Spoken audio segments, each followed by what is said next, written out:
Assalamu alaikum, bienvenue dans votre 10e leçon d'arabe. Aujourd'hui, nous allons découvrir une nouvelle lettre très facile à prononcer, à savoir la lettre Zay.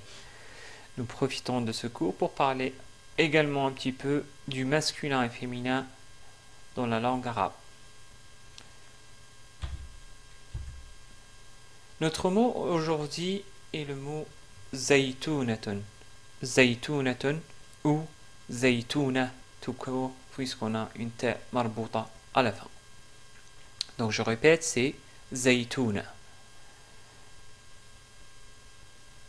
Ce mot-là commence par le son Z, ici en rouge. Donc c'est la lettre Z associée à la fatha qui produit le son Z. Si on voudrait isoler la lettre Z de ce mot-là, on obtient la lettre Z dans sa forme isolée. Ainsi, on pourrait facilement la localiser dans le tableau de l'alphabet arabe, car la lettre Z se trouve juste après la lettre Ra. D'ailleurs, elle lui ressemble, mais juste avec un point en plus. Donc, c'est la 11e lettre de l'alphabet arabe. En ce qui concerne les formes d'écriture, c'est exactement la même chose que la lettre Ra, mais bien sûr avec un point de plus. D'où la forme isolée, c'est celle-ci, que nous avons déjà vue. Au début, on l'écrit de cette façon, puisqu'elle ne s'attache pas à la lettre qui la suit, comme dans le mot zaytouna, zaytouna qui veut dire une olive. Au milieu, donc elle s'écrit de cette façon-là, parce qu'elle s'attache à la lettre qui la précède, mais elle ne s'attache pas à la lettre qui la suit, comme dans le mot jazara, jazara qui veut dire une carotte. À la fin d'un mot, on l'écrit de cette façon-là, comme au milieu, car de toute façon, elle n'a pas de lettre qui la suit, mais elle a uniquement une lettre qui la précède et elle s'attache à cette lettre, comme dans le mot kanzun, kanzun qui veut dire un trésor. Remarquez que la lettre zay s'attache à la lettre nun qui la précède. D'où, en résumé, on a deux formes d'écriture. La forme isolée qui est équivalente à la forme au début et la forme au milieu qui est équivalente à la forme à la fin. En termes de prononciation, la lettre Z en arabe est équivalente à la lettre Z en français. Donc c'est exactement le même son qui sort de la bouche. Ainsi, avec la fatha, on prononce Z. Avec la dhamma, on prononce zou. Avec la kasra, on prononce zi. Avec soukoun, on prononce z. Avec la voyelle langue alif, on prononce za. Avec le waw, la voyelle langue waw, zou. Avec la voyelle langue ya, on prononce zi. Avec le tanwin, doublement de fatha, zan. Doublement de dhamma, zun. Doublement de kasra, zin. Voilà, nous avons terminé avec la vocalisation. Passons maintenant au concept du masculin et féminin en arabe. Nous allons attaquer un petit peu les bases de ce concept-là. D'abord, je voudrais attirer votre attention sur le masculin et féminin en français. Tout le monde sait que la marque du féminin français en général, c'est le E à la fin. Par exemple, le féminin du mot un étudiant est une étudiante. Remarquez le E à la fin. En arabe, souvent on utilise la ta marbouta que nous avons déjà vu plusieurs fois pour féminiser un nom. Par exemple, le féminin du mot talibun, talibun ou talib, qui voudrait dire un étudiant, et talibatun ou talibah, talibah. Remarquez ici qu'on a rajouté la ta marbouta à la fin,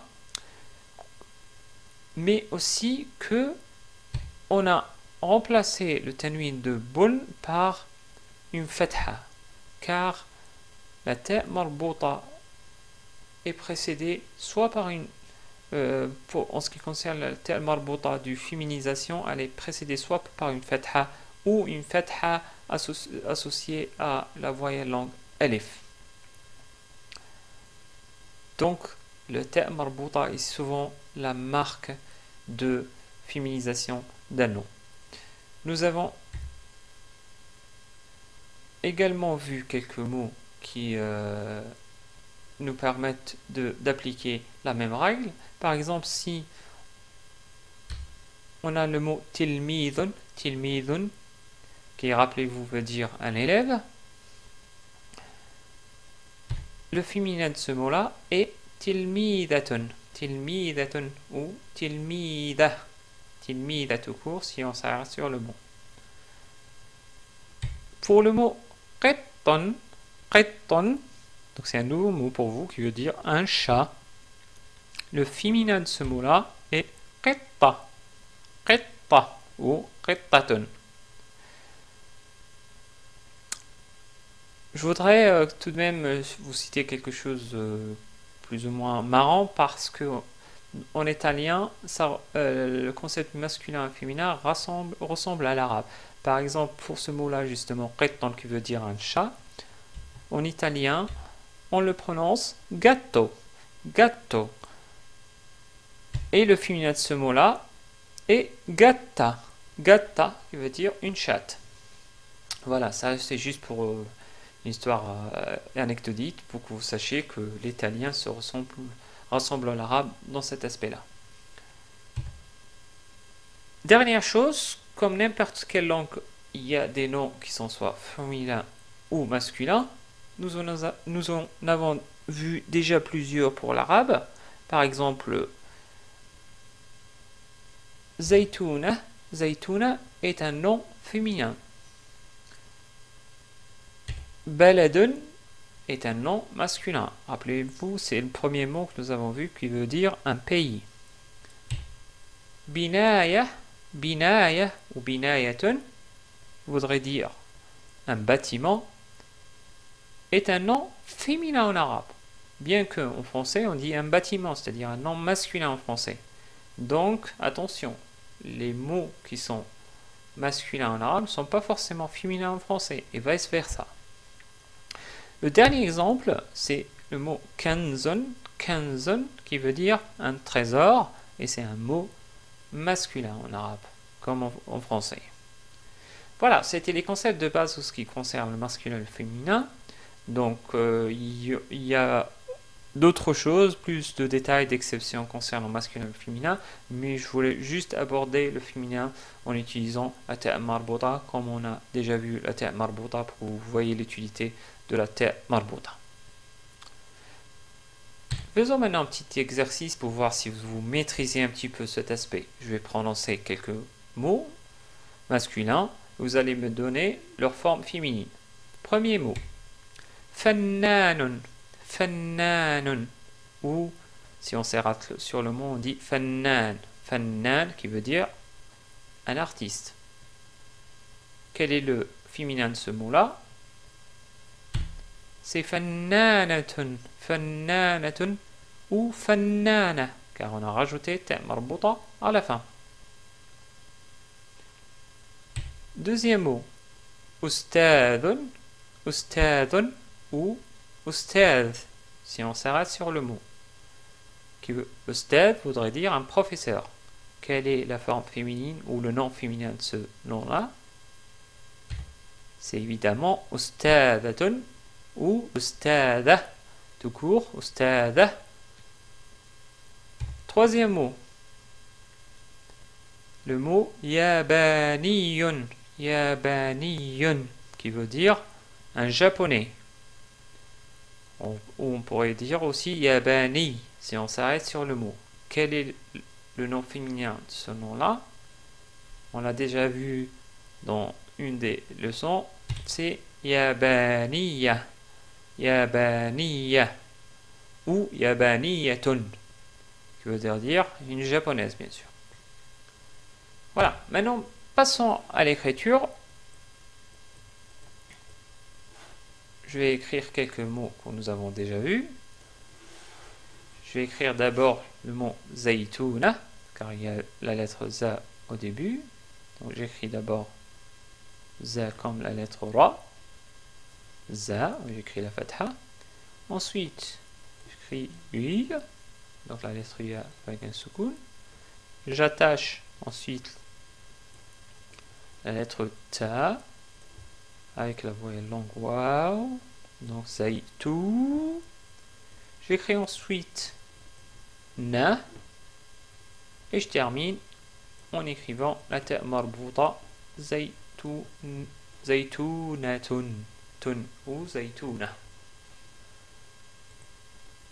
Deuxième mot. Jazara. J'écris d'abord ja. J'attache ensuite za. Ensuite ra, pareil. Et à la fin, ta marbouta. Et qui ne s'attache pas à la lettre ra, parce que, comme vous le savez, la lettre ra ne s'attache pas à la lettre qui la suit. D'où la forme isolée de la ta marbouta. Enfin, le mot kanzun. Donc, j'écris d'abord K, une lettre que nous n'avons pas encore vue, mais c'est pas grave. Ensuite, j'attache Nun, Kan. Ensuite, j'attache Z à cette lettre-là, car elle s'attache à la lettre qui les précède. Et on obtient le mot Kanzun. Voilà, merci pour votre écoute. Nous arrivons à la fin de ce cours. J'espère que